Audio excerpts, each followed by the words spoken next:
Dans cette vidéo, je vais te donner la marche à suivre pour valider ton DCG du premier coup. Tu vas rarement trouver une vidéo aussi complète sur internet pour t'aider à réussir le diplôme. Je vais te donner des choses qu'on n'a pas l'habitude d'entendre. Si tu ne me connais pas, je m'appelle Nicolas et ici on parle de comptabilité et de gestion pour devenir inarrêtable sur le marché de l'emploi. Depuis plus de 3 ans maintenant, j'ai accompagné avec l'école en ligne Les Geeks des Chiffres plus de 6500 personnes à valider le DCG avec des taux de réussite 2 fois supérieurs aux moyennes nationales. Dans le cadre de la sortie du livre que j'ai coécrit avec Soumaya, mon DCG validé, je te fais cette vidéo ultra complète. Donc avant de commencer, si ce genre de format te fait kiffer, eh bien n'hésite pas à me le dire avec un gros like, à me faire un gros big up et un coucou en commentaire. Sur ce, je n'ai qu'une seule chose à te dire. Prends place et c'est parti.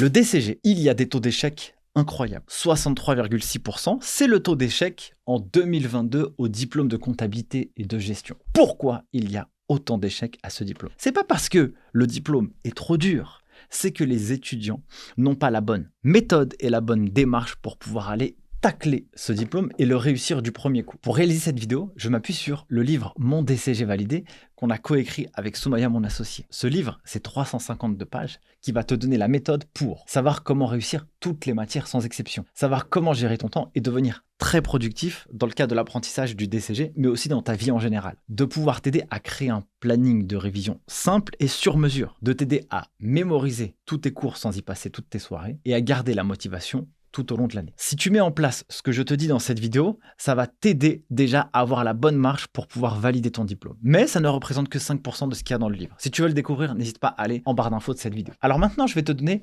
10 grands conseils pour valider ton diplôme. Première partie, et ça c'est ce que je rencontre très souvent, c'est savoir où mettre les pieds. Le DCG, c'est un diplôme exigeant, où il y a beaucoup de choses à apprendre et beaucoup de choses qui sont diversifiées. Il y a de la comptabilité, de la finance d'entreprise, du contrôle de gestion, du droit fiscal, droit social, droit des sociétés, du management, de l'économie, même de l'anglais des affaires. Toutes ces thématiques-là, ce sont des thématiques qui ne se ressemblent pas, mais qui ont une vocation très précise dans le monde du travail. Souvent, le DCG, il est taxé, ou alors il est critiqué parce qu'il est trop technique, pas assez concret, pas suffisamment adapté au monde du travail. Je vais être clair, je pense que parfois c'est en partie vrai, mais il y a quand même des gens qui ont réfléchi pour proposer un programme et un cursus adapté aux besoins des entreprises. Si on veut perdurer dans le monde de la compta et gestion, eh bien, maîtriser la comptabilité, c'est une base, c'est quelque chose de normal. Oui, mais une fois qu'on a fait la compta, on a besoin de quoi? De pouvoir analyser les chiffres, la finance d'entreprise. On a besoin de quoi? De pouvoir creuser un peu plus le contrôle de gestion. Les entreprises ont besoin de quoi aussi? Parce qu'il y a 2 manières de pouvoir travailler avec un DCG. Soit en entreprise, soit en cabinet d'expertise comptable. Travailler en cabinet, ça développe des compétences extrêmement diversifiées. Mais aussi, on a affaire à une multitude d'entreprises et d'entrepreneurs différents. Il y a des entrepreneurs soumis à l'impôt sur les sociétés, l'impôt sur le revenu. Il y a des entrepreneurs qui veulent créer des SAS, des SARL, des SA. Chaque typologie de structure juridique n'a pas la même logique sur le patrimoine de l'entrepreneur, sur la gouvernance de l'entreprise, sur les responsabilités de chacun. Aussi, une entreprise et un entrepreneur, il a besoin de quoi? Il a besoin souvent de recruter et il a des relations avec ses salariés. Est-ce qu'il doit recruter en CDI, en CDD? Est-ce qu'il doit faire appel à des contrats de prestation de services pour avoir de la main-d'œuvre? Est-ce qu'il a le droit de le faire? Si il embauche, de quelle manière? Si il doit licencier, comment peut-il le faire? Sous licenciement pour faute réelle et sérieuse, licenciement économique, rupture conventionnelle, j'en passe et des meilleurs. L'objectif du DCG, et là c'est un des points extrêmement importants, lorsqu'on démarre un cursus et qu'on va quelque part, normalement on commence à dessiner une partie de sa vie. Et quand on dit que les étudiants qui sont au DCG, ils doivent savoir où y mettre les pieds, c'est quoi? C'est comprendre qu'est-ce qui va les attendre demain. Comprendre qu'est-ce qui va les attendre demain, c'est accompagner des entreprises, c'est accompagner des dirigeants, les conseiller, leur anéantir leurs charges administratives, sociales, financières, fiscales, juridiques. Si vous n'êtes pas armé ou vous n'avez pas envie de pouvoir assister à des réunions, faire du conseil, aimer les procédures, aimer les choses carrées, apprécier le fait d'aller rechercher des informations, être rigoureux, aimer les normes, les règles. Si vous n'aimez pas ça, vous avez des chances de ne pas aimer le diplôme de comptabilité et de gestion. Par contre, si vous êtes calibré pour faire ça, vous risquez d'avoir une vie professionnelle qui va être adaptée à votre personnalité. Ça, c'est un point très important. Dans le livre Mon DCG validé, cet aspect-là et cette action-là, on vous la décortique et on vous dit même les tests de personnalité que vous devez réaliser pour comprendre ce sur quoi vous serez bon et ce qui sera adapté à vous. Car une mauvaise orientation, ça fait que dans 10 ans, eh bien les gens, qu'est-ce qu'ils font? Ils font des réorientation professionnelle, ils ont fait de la compta et finalement ils deviennent boulangers, pâtissiers, ils sont fleuristes et ils font autre chose de leur vie et tant mieux si c'est adapté. Mais moi ce que je veux, c'est vous faire gagner du temps. Je veux que vous soyez à la bonne place. Si vous êtes à la bonne place, alors vous serez heureux dans le chemin que vous allez emprunter vers la filière comptabilité et gestion financière. Donc la première partie, c'est naturellement de savoir où mettre les pieds. La deuxième partie, lorsqu'on va démarrer le cursus du DCG, une fois qu'on sait qu'il est pour nous, eh bien, on doit adapter le plan. On doit construire le plan. Le plan, c'est la clé. Le plan, c'est la clé. Je ne cesserai de le répéter. Pour ça, il faut commencer à aller nourrir son cerveau pour lui donner des informations. Qu'est-ce qu'on va faire? On va adopter la stratégie de l'activation du DCG. Activer le DCG, c'est un des éléments les plus importants avant de commencer le cursus. C'est un des éléments les plus fondamentaux avant de commencer à apprendre le DCG. L'activation du DCG va se décliner en 4 parties. La première partie, vous allez, avant de commencer le DCG, regarder les programmes officiels du DCG, en tout cas des matières que vous allez passer sur l'année à venir. Si vous êtes en cursus initial et que vous allez à l'école, que vous suivez le schéma traditionnel, certainement que l'année 1, vous allez faire économie contemporaine, comptabilité, fondamentaux du droit, SIG et peut-être anglais des affaires. Ça dépend en fonction des écoles. Globalement, ça peut être par là que vous allez commencer. Donc, ce que je vous invite à faire, c'est de prendre le programme officiel du DCG et d'aller regarder chacune de ces matières. Et l'objectif, c'est d'aller un peu mettre dans votre cerveau, un peu nourrir votre curiosité sur le verbatim que vous allez découvrir. Si je prends la comptabilité, vous verrez dans le programme officiel le grand livre, la balance, les opérations d'inventaire, les amortissements. Tout ça, vous ne savez pas ce que ça veut dire. Vous ne savez pas ce que c'est si vous démarrez.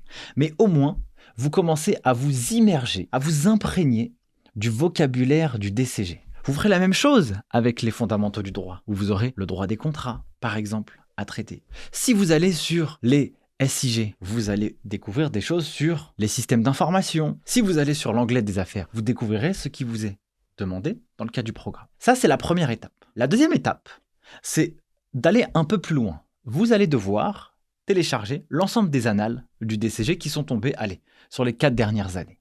Faire ce travail-là, cela vous montre la manière dont laquelle vous allez être évalué. Si vous ne savez pas comment vous allez être évalué dans le cadre de votre diplôme, vous partez avec une épine dans le pied. Connaître les règles du jeu, c'est adapter son entraînement pour pouvoir être bon le jour du match. Alors, une fois que vous avez regardé le programme, vous allez regarder les annales du DCG. Vous téléchargez l'ensemble des annales et puis vous regardez les sujets. Comment sont-ils formulés, écrits, rédigés?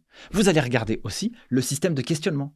Quelles sont les questions sur lesquelles vous allez tomber? Comme ça, lorsque vous allez démarrer votre apprentissage du DCG, vous savez que lorsque vous allez étudier un concept, si je parle des opérations courantes en compta, eh bien, en fonction des questions qui vous seront posées, vous savez que vous devrez faire attention à la manière de comptabiliser les achats. Est-ce qu'il y a des escomptes? Est-ce qu'il y a des paiements différés? Est-ce que vous avez des différences de change? Attention à ça, car ce que vous dit l'annale, eh bien, ça vous aide à vous préparer lors de l'apprentissage. Pour moi, un des objectifs fondamentaux quand on se prépare au DCG, c'est ne surtout pas se préparer à un niveau supérieur aux attendus du diplôme. Pourquoi? Parce que le différentiel entre ce qui vous est demandé et votre niveau de préparation, ça, c'est du temps perdu. Il ne faut pas perdre du temps, c'est suffisamment long et difficile pour pouvoir se mettre une charge mentale. Mais inversement, si vous vous préparez au niveau inférieur à ce qui est attendu au diplôme, ça va être difficile d'avoir une bonne note. Et ça, c'est surtout pas ce que l'on vous souhaite chez les geeks des chiffres. On en parle dans le livre Mon DCG validé, de cette stratégie d'activation. Et cette stratégie d'activation, elle vous suit tout au long de l'année et tout au long du cursus. Dans le livre, on vous explique comment réussir chacune des matières, aussi en utilisant l'activation. Une fois que vous avez regardé les annales, vous allez télécharger les rapports du jury du DCG. Les rapports du jury du DCG, c'est une masterclass.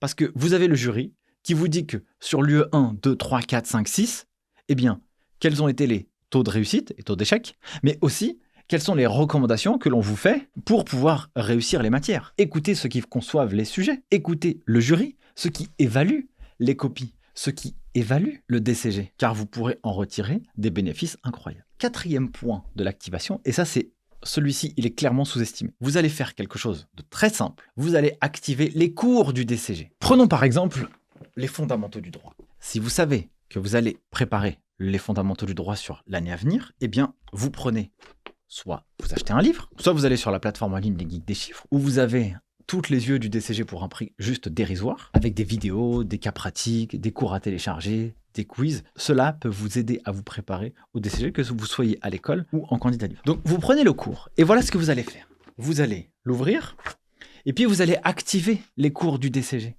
Vous allez regarder le sommaire, partie 1, introduction générale au droit, partie 2, les personnes et les biens, et puis vous allez regarder les personnes. Page 93, vous allez y aller, page 93, et puis vous allez regarder les grands titres. Vous avez des mots-clés ici, capacité, curatelle, personnalité juridique, personne physique, personne morale. Ce sont des termes qui, si vous démarrez au DCG et que vous n'avez jamais fait de droit, vous ne savez pas ce que ça veut dire. Donc ça éveille votre curiosité. Du coup, vous allez fouiller la notion de personne juridique. Et puis vous pouvez lire une définition, vous avez un tableau, les personnes physiques, capacité de jouissance, capacité d'exercice, et vous lisez comme ça. Et vous feuilletez, en long, en large et en travers, et vous faites ça. Cela ne vous prendra pas beaucoup de temps. Par contre, à ce moment-là, vous allez vous mettre en éveil, en alerte. Vous avez photographié tellement de choses dans votre cerveau que le jour où vous allez commencer à apprendre de manière concrète, soit à l'école, soit dans une formation en ligne, ou soit tout seul avec votre livre, eh bien, vous n'êtes pas dans la découverte, vous êtes dans l'approfondissement. Et ça fait une monstrueuse différence. Troisième point, qui est très important, pour réussir le DCG, il faut que vous puissiez trouver la grande mission, la grande chose qui va vous sortir de votre lit, quoi qu'il arrive. Ça veut dire que le DCG, c'est un marathon. Et ce n'est surtout pas un sprint. On ne fait pas le DCG en courant une semaine, on n'y arrive pas. La règle, c'est travailler peu, mais tout le temps. Et donc, pour travailler peu, mais tout le temps, il faut avoir une motivation qui sort et qui vient du profond de votre intérieur. C'est pour ça que, au début, quand je vous dis « sachez où vous mettez les pieds pour réussir le DCG », eh bien, c'est pas pour rien. Je vous le dis, car si vous êtes à la bonne place, vous avez de grandes chances d'aller au bout et d'apprécier le chemin. Mais par contre, c'est aussi bien de pouvoir se mettre des shoots de motivation et de trouver le grand mantra qui vous sort du lit et vous motive quoi qu'il en soit. À titre d'exemple, je peux vous donner un de mes mantras. J'aime beaucoup celui-ci. Je préfère un imbécile qui avance plutôt que 2 intellectuels qui restent assis. La signification de quoi ? C'est que j'aime me dire que tous les jours, je dois faire quelque chose, même si c'est imparfait. Mais je le fais quand même. Plutôt que de réfléchir à des grandes théories, des grands plans extraordinaires, il faut faire ça,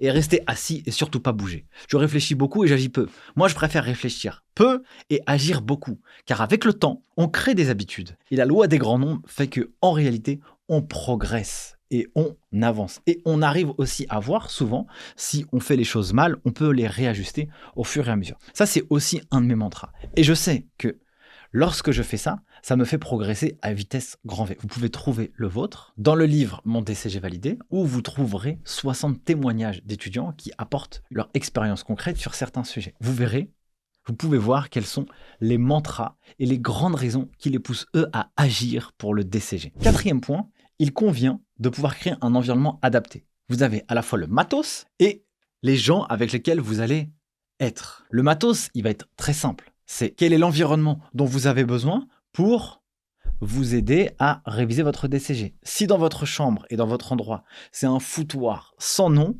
et qu'il y a 1000 trucs en face de vous, comment allez-vous réussir à rester focus sur l'apprentissage du droit fiscal ou du droit des sociétés? Si vous avez des lumières qui vous flashent la tronche et que ça vous fait plisser les yeux, eh bien vous n'avez pas un environnement ergonomique pour vous. Je vous donne un exemple. Lorsque moi je me conditionne pour pouvoir réviser, voilà ce que je fais. L'environnement. J'ai un bureau clair et clairvoyant. J'aime beaucoup mettre un casque en écoutant du bruit blanc, sans parole. Le bruit blanc, ça peut être du bruit électro, les bruits de la nature, la musique classique ou de la musique très douce, sans parole, pour pas venir un peu court-circuiter mon cerveau avec du langage lorsque je fais quelque chose et je suis concentré. Ça, c'est une première étape. Ce que j'aime aussi beaucoup faire, c'est, donc quand je me mets dans cette condition, je sais que là, c'est coco, c'est le moment de bosser et tout défoncer. Et ce que j'aime bien aussi parfois faire, c'est mettre une casquette. Où ma casquette, on voit pas mon visage. Et ça veut dire que mon champ de vision est uniquement concentré sur la chose que je suis en train de réaliser. Voilà comment j'ai pu créer un environnement personnel pour m'aider à agir et à être dans l'exécution chaque jour pour atteindre mes objectifs. Autre point, c'est que vous devez aussi créer un environnement où vous devez virer tous les gens qui vous mangent et qui vous vampirisent. Il y a une célèbre citation de Jim Rohn qui dit que vous êtes la moyenne des 5 personnes que vous fréquentez le plus. Si vous êtes avec des gens dégoûtés, tout le temps, vous allez être dégoûté tout le temps. Si vous êtes avec des gens râleurs, vous allez râler. Si vous êtes avec des gens négatifs, vous allez devenir négatif et votre esprit va devenir négatif. Si vous êtes avec des gens ambitieux, motivés, créatifs, dans l'action, dans la proactivité, dans le développement des compétences, eh bien vous allez être happé par ça. Donc, pour avoir le DCG, créez-vous un groupe de travail qui va vous aider à réussir, qui va vous aider à progresser et qui va vous aider à apprendre. 5e point, et surtout ne le négligez pas. C'est ce qu'on appelle dans le livre Mon DCG validé, le modèle SSN. On vous l'a dit 1000 fois. Et ça, vous l'entendez depuis que vous êtes petit. Dormez bien, sommeil. S, faites du sport. 3, nourrissez-vous correctement. Si vous alliez la fusion des 3, vous allez créer une machine corporelle et cognitive d'une puissance phénoménale. Dans le livre, on vous explique de A à Z quels sont les effets bénéfiques en appui avec la science sur le sommeil, la nutrition et le sport. Dans le cas inverse, si vous cassez la triade et la boucle de ça, vous risquez d'y perdre grandement. Vous allez être stressé, vous allez moins bien apprendre, vous allez perdre confiance en vous, moins bien apprendre. Quand bien même on met des efforts à l'intérieur, eh bien ça fait qu'on abandonne et on va vers la direction de l'échec au DCG et ce n'est surtout pas l'objectif. 6e point, il va falloir adopter les bonnes méthodes d'apprentissage. Vous pouvez avoir les meilleurs cours du monde. Si vous n'êtes pas en capacité de pouvoir les apprendre, les mémoriser, eh bien vous pouvez directement aller vers la porte de sortie. Il existe des moyens pour pouvoir retenir les informations. Mais pour réussir le DCG, en amont, il faut maîtriser les différentes méthodes d'apprentissage. Une des premières, qu'on vous dévoile aussi dans le livre, c'est le palais mental.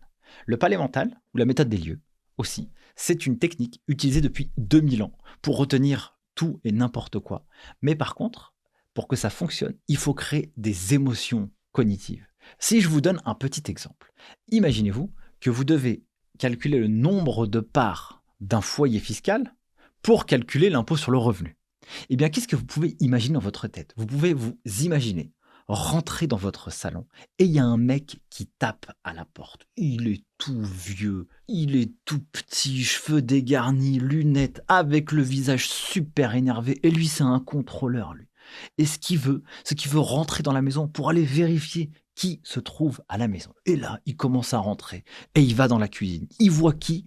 Votre père et votre mère, tous les deux. Et eux, ils s'aiment, ils s'adorent. Ils se sont mariés quand ils avaient l'âge de 18 ans. Mais il y a quelque chose aussi dans la maison qui fait que vous êtes une fratrie et vous êtes une famille unie et soudée. Eh bien, le contrôleur fiscal, là, il rentre dans la maison et il va les regarder dans chacune des pièces. Dans la pièce numéro 1, il y a vous avec votre sœur. Et vous êtes tous les deux. Vous, en DCG, hop, vous venez de rentrer, vous êtes dans les études supérieures. Et puis, il y a votre petite sœur qui est au collège, qui est en train de réviser pour passer son brevet. Et puis, vous avez dans l'autre pièce, un membre de votre famille, il a 24 ans, il n'a pas de taf, il n'a pas de boulot. Lui, il est sur sa console de jeu, 18 heures par jour, personne ne le voit, il a les yeux tout éclatés, il sent pas bon, il est décoiffé. Celui-ci, c'est la loose de la famille. Et puis tout au bout de la porte, vous avez le contrôleur fiscal qui continue son périple et qui voit papy, tout fatigué, qui ne peut pas aller autre part que rester chez vous parce que vous devez le prendre en charge. Dans le cadre de cette histoire que je viens de vous raconter, eh bien, vous avez un homme, un contrôleur fiscal, qui est venu rencontrer une famille dans sa propre maison. Et donc, vous aviez quoi? Vous avez un couple marié, d'accord, qui se sont rencontrés à l'âge de 18 ans. Vous avez vous qui êtes en DCG avec la petite sœur qui passe son brevet des collèges. Vous avez le petit camarade là qui fait rien de ses journées et qui passe tout son temps sur la play. Et puis, vous avez papy. Il y a dans cette maison 6 personnes. libre à vous, lorsque vous allez étudier par exemple le droit fiscal, de pouvoir recouper ces informations pour savoir si certaines personnes rentrent à l'intérieur ou pas du calcul du nombre de parts pour calculer l'impôt sur le revenu. Dans le livre Mon DCG validé, on vous donne justement la marche à suivre pour construire un palais mental 100% adapté à chacune des matières. Aussi, les techniques de mémorisation, elles sont multiples. Il existe la méthode DJ, la création de prises de notes intelligentes, comme la méthode Corneille. Il est important, lorsqu'on va étudier et apprendre, aussi de pouvoir prendre des notes, d'être actif et acteur dans son apprentissage. Si on veut retenir les informations, vous avez des techniques d'apprentissage, mais aussi il y a le fait d'être actif. Si vous lisez et vous écoutez, vous n'avez pas le bon état d'esprit pour réussir votre DCG et même apprendre quoi que ce soit. Il existe une pyramide qu'on appelle la pyramide d'Edgar Dale, qui définit un espèce de cône d'apprentissage. Et ce cône, plus on est actif dans l'apprentissage et plus notre rétention d'informations est importante. On le dit souvent chez les geeks des chiffres, le meilleur moyen d'apprendre quelque chose, c'est de le transmettre. Je vais le répéter. Le meilleur moyen d'apprendre quelque chose est de le transmettre. Donc, là, vous êtes dans l'activation. Là, vous êtes le plus acteur de votre apprentissage quand vous faites ça. Je reviens sur ma partie activation que je vous parlais tout au début de cette vidéo. Vous êtes dans les fondamentaux du droit et vous allez assister au prochain cours où vous allez suivre le prochain cours sur une formation en ligne. Eh bien, avant de pouvoir assister au cours, vous allez lire l'intégralité du cours de votre côté, par vous-même. Quel va être l'intérêt de réaliser ce travail-là? Eh bien, ça va être simple. Vous allez pouvoir comprendre l'ensemble du sujet avant de rentrer concrètement dans l'apprentissage. Si vous n'avez pas compris et que vous allez en cours, eh bien, vous pourrez poser des questions au professeur dans le cadre du cours que vous êtes en train de réaliser. Vous ne serez pas dans la découverte, vous serez dans l'approfondissement. L'avantage de réaliser ce travail-là va être le suivant. Vous allez découvrir le sujet, vous allez l'approfondir. Et si vous êtes en classe et que vous posez des questions, vous allez mobiliser plusieurs sens chez vous. Vous allez mobiliser le langage, l'ouïe, l'interaction avec le professeur. Ce travail-là va vous aider à être beaucoup plus concentré et vous allez vivre des expériences sensorielles beaucoup plus fortes. Ces expériences sensorielles beaucoup plus fortes vont marquer votre esprit. Parce que si vous arrivez en cours et que le prof pose une question, est-ce que vous pouvez me dire ce que c'est qu'une personne physique ou morale? Quelle est la différence entre ces deux concepts? Parce qu'il peut poser la question comme ça pour commencer un cours. Eh bien vous, si vous avez regardé le cours en amont, vous levez la main. Oui, la personne morale, c'est ça. La personne physique, c'est ça. Ah, le prof va dire bien joué. Le fait qu'il vous dise bien joué, c'est-à-dire que vous aurez compris, vous allez vous sentir aussi valorisé. La valorisation va créer une expérience sensorielle dans votre esprit. Vous aurez beaucoup plus de chances de retenir cette information. Toutefois, il aura fallu la noter et la réviser au fur et à mesure, ce qu'on appelle la méthode DJ, par exemple. Si vous avez répondu au professeur de manière approximative, il dira « oui pour cette partie-là, c'est imprécise. Est-ce que quelqu'un d'autre pourrait donner la définition ?» Ou alors lui, il va repréciser les choses.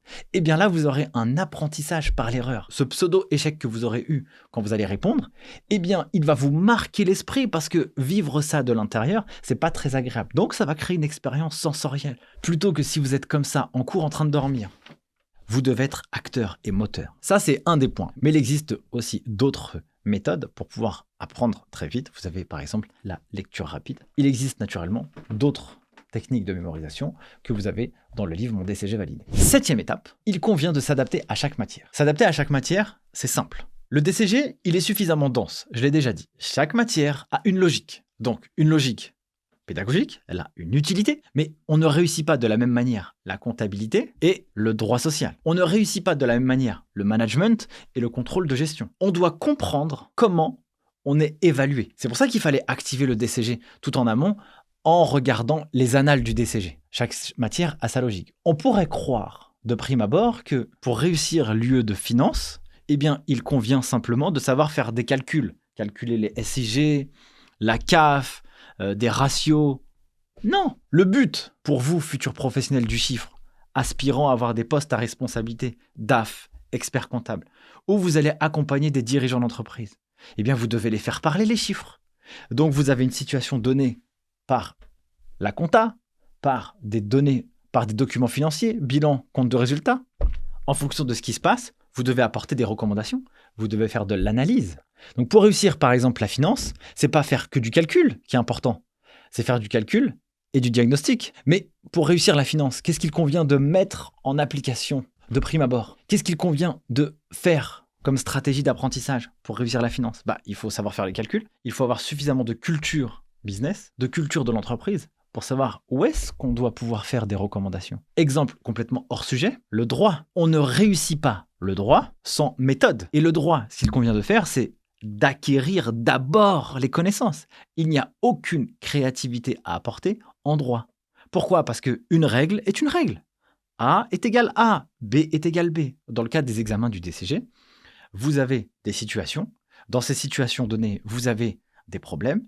Dans ces problèmes, vous avez des questions. Et pour réussir le droit, il faut avoir la méthodologie du syllogisme, ok? Donc, le rappel de la règle de droit et l'application au cas d'espèce. Et puis, vous devez avoir les connaissances. Faire 1000 cas pratiques en droit, c'est pas forcément la meilleure des solutions pour pouvoir le réussir. Dans le livre Mon DCG validé, on vous montre précisément avec une approche presque scientifique comment on réussit chacune des matières. Et là, si vous suivez exactement de A à Z ce qu'on vous dit, vous devez réussir toutes les yeux sans aucune exception, sauf naturellement si vous apprenez pas vos cours. 8e point est très important. Vous allez devoir bannir et virer tous les taxeurs de votre énergie. Imaginez votre cerveau, d'accord? Votre cerveau, chaque matin, si vous avez correctement pris soin de vous, eh bien, il a un réservoir d'énergie à son maximum. Chacune des actions que vous allez réaliser, quelle qu'elle soit, ouvrir la porte, faire un café, regarder votre téléphone, parler avec quelqu'un, réviser un cours, écouter de la musique, chaque action que vous allez réaliser va venir puiser dans votre réservoir d'énergie. Pensez que chaque jour, vous avez un réservoir et que chaque action que vous faites vient diminuer ce réservoir comme une voiture où vous mettez de l'essence et à force de rouler, eh bien, il y a de moins en moins d'essence et vous allez devoir remplir le réservoir ou recharger la batterie. Le cerveau, c'est la même chose. Quelque chose qui va venir tuer votre énergie mentale parce que pas d'énergie, difficulté à se concentrer. Donc, c'est très simple. C'est très très simple. Faites exactement ça. Vous allez virer tout ce qui va taxer votre énergie. Donc, les réseaux sociaux est un poison dans l'apprentissage. Je ne fais pas l'apologie des réseaux sociaux. Je ne veux pas taper dessus parce qu'il y a énormément de bienfaits à être sur les réseaux sociaux et à consommer du contenu à haute valeur ajoutée, qui vous fait progresser, qui vous fait du bien, qui vous apprend des choses ou alors vous divertit pour vous apporter un semblant de bien-être. Mais il ne faut pas utiliser le réseau social à l'excès et il ne faut pas utiliser le réseau social en commençant votre journée parce que tout de suite, vous taxez votre énergie. La première chose que vous devez faire pour réussir votre cursus DCG, ou même apprendre quoi que ce soit dans le but de progresser, faites d'abord ce qui est le plus difficile pour vous et puis ce qui vous taxe l'énergie, faites-le plutôt en fin de journée lorsque vous êtes raplapla. 9e point, vous allez devoir créer un planning de révision sur mesure. Pour ça, voilà ce que je vous invite à faire. Le plan, c'est la clé. Le plan, c'est la clé. Dans le livre Mon DCG validé, nous avons utilisé une méthode issue du monde professionnel pour créer des plannings de formation sur mesure. Il existe un concept qu'on appelle la méthode des OKR.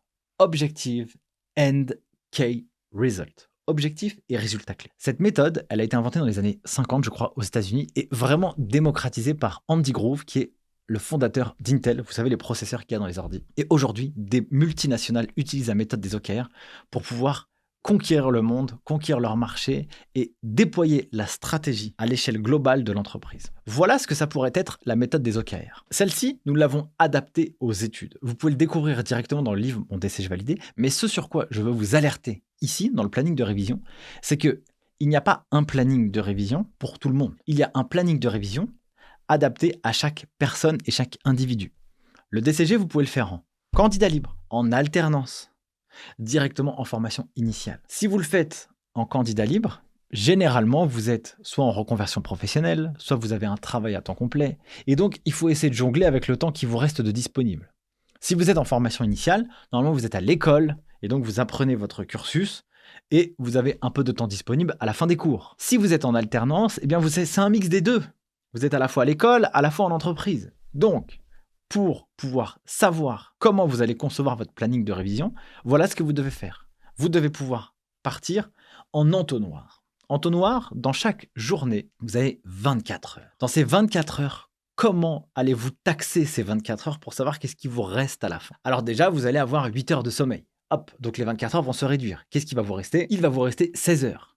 Dans ces 16 heures, qu'est-ce que vous avez? Vous avez le temps de trajet, le temps pour manger, le temps de trajet pour aller à l'école, pour aller au travail, le temps pour manger, le temps pour faire les courses, le temps pour faire vos tâches, le temps de repos et le temps qui vous reste pour bosser. Lorsqu'on met en place un planning de révision, il y a deux choses à prendre en considération. Planifier votre kiff d'abord et planifier le travail après. Pourquoi je vous dis ça? Le repos est aussi important que le travail.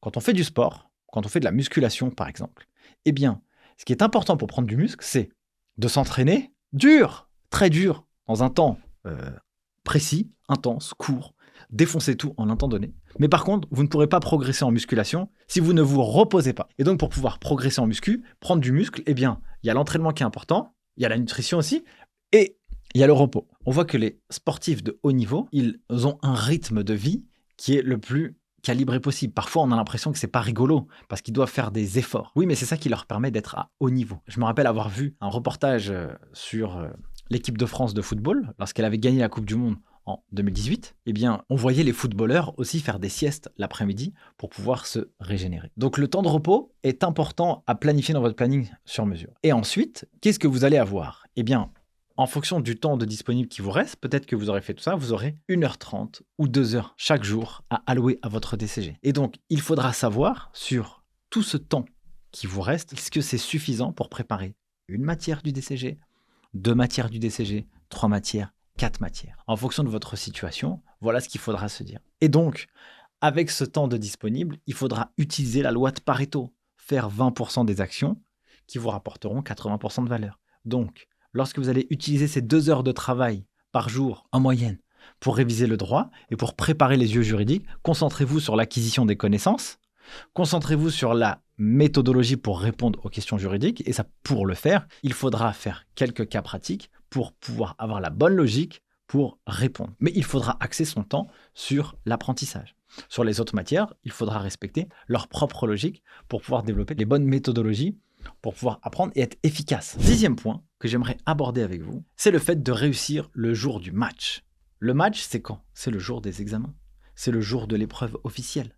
Alors, je vais aller sur l'impasse de n'oubliez pas votre carte d'identité, votre convocation, arrivez suffisamment à l'heure parce que on ne sait jamais s'il y a un problème de transport. C'est un peu traditionnel, mais faites gaffe quand même. Parce que sur la session 2023 du DCG, j'ai reçu des messages de personnes qui devaient passer l'épreuve de finance, qui sont arrivés en retard à cause du RERB. Bien sûr, on leur a autorisé l'accès au centre d'examen, mais on leur a pas donné 1h30 supplémentaire pour qu'ils puissent passer leurs épreuves. Ils sont arrivés en retard, tant pis pour eux. Donc faites attention quand même à ça. Le jour des examens, il va falloir être stratégique. J'entends très souvent ces phrases. Le sujet cette année était trop long. J'ai pas eu le temps de terminer. J'ai pas fait le dossier 4. C'était impossible de tout faire dans le temps imparti. J'ai perdu trop de temps sur le dossier 2. Alors, lorsque vous allez rentrer le jour J et le jour du match, il va falloir adopter une stratégie qui va être la suivante. Lorsque vous allez recevoir le sujet, vous allez le lire en intégralité. Si vous vous êtes initié à la lecture rapide, je crois que le rapport du jury de 2012 ou 2021, pour l'épreuve de management par exemple, précise qu'un entraînement à la lecture rapide peut être bénéfique pour réussir ces matières. Car la lecture rapide, ça vous permet de prendre connaissance d'un sujet 2 fois plus vite que n'importe qui. Lire le sujet en amont au démarrage de l'épreuve va avoir plusieurs utilités. La première, c'est que vous allez savoir ce sur quoi vous allez être évalué. Donc, vous allez avoir les questions. Attention, il se peut qu'il y ait des questions que vous ne connaissiez pas la réponse au moment de la lecture. Ne vous stressez pas. Faites-vous confiance. Si vous avez révisé et que vous n'avez pas la réponse à une question au moment où vous la lisez, faites confiance à votre cerveau. En arrière-plan, le subconscient, là, hop, il va bosser pour vous. Il va aller chercher dans les tiroirs pour vous retrouver peut-être la réponse à un certain moment.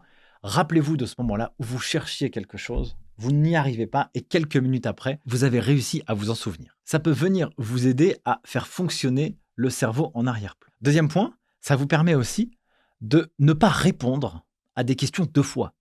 Parfois, quand on lit un peu les questions au fur et à mesure, dans l'ordre, sans avoir regardé toutes, on va répondre à la question 1 et à la question 3 la même chose. Oui, mais ça, c'est pas possible dans les examens. On ne vous demande pas de répondre à la même chose sur les questions. Donc, avoir cette préparation en amont, ça vous permet de dire, OK, question 1, c'est ça que je dois répondre. Question 2, c'est ça que je dois répondre. Question 3, c'est ça que je dois répondre. De manière très dispatchée. Autre avantage de pouvoir faire de la lecture en amont, c'est d'aller pouvoir regardez, là vous avez une sensibilité. Ah, vous savez que le dossier 3, vous sentez que celui-ci il est pour vous et que vous avez toutes les réponses. Le but est de prendre confiance en vous.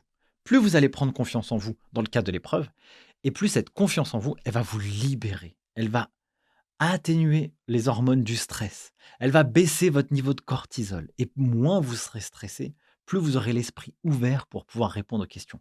Et ça, le fait d'aller prendre confiance en vous sur un dossier au niveau des épreuves, ça va vachement vous aider. Donc là, c'est exactement ce qu'il faut faire. Allez directement là où vous allez pouvoir prendre confiance en vous et aller chercher des points. Ça vous permet aussi, la lecture en amont du sujet, de savoir comment est réparti le sujet. Vous avez certains dossiers, parfois, ils font entre 8 et 10 points. Eh bien, si vous passez 3 minutes sur ça, sachez que vous allez minimiser vos chances de réussite. Il va falloir allouer le temps suffisant à chacun des dossiers. Et ce qui est important de faire, c'est que quand vous allez faire la lecture, vous allez déjà programmer le temps que vous allez mettre pour répondre à chaque sujet. Dossier 1, 45 minutes. Dossier 2, 35 minutes. Dossier 3, X minutes. Comme ça, quand vous allez démarrer, vous regardez l'heure, vous regardez le temps alloué sur chaque question et ça va vous challenger parce que vous allez mobiliser votre cerveau analytique. 45 minutes, vous vous êtes donné un objectif, vous aurez envie de l'atteindre. Si vous ne l'atteignez pas, vous allez être pas bien. Et vous dites, vite, vite, il faut que je me dépêche. Parce que sinon, vous allez perdre du temps pour la suite. Et puis si vous arrivez à dépasser votre objectif, au lieu que ce soit 45 minutes, vous mettez 30 minutes, vous êtes plus à l'aise pour les autres dossiers, ou alors vous avez juste gagné du temps, et tant mieux pour vous. Comme ça vous permet à la fin de l'épreuve de pouvoir relire de manière tranquille pour qu'il n'y ait pas de faute d'orthographe, que ce soit bien présenté, etc. Voilà les 10 conseils que j'ai pu vous donner pour réussir et valider votre DCG le premier coup. Là, je vous ai donné que 5%, mais déjà avec ça, vous devriez pouvoir faire un grand pas. Mais si vous souhaitez aller plus loin, eh bien, allez en barre d'infos de cette vidéo. Vous avez le livre Mon DCG validé, la méthode la plus rapide pour valider son DCG du premier coup. À titre personnel, j'ai dépensé facilement 20 000 € en formation pour pouvoir me former au développement personnel, aux techniques d'apprentissage, aux neurosciences. J'ai aussi 15 ans d'expérience en comptabilité et gestion, avec une dizaine d'années d'expérience dans la formation.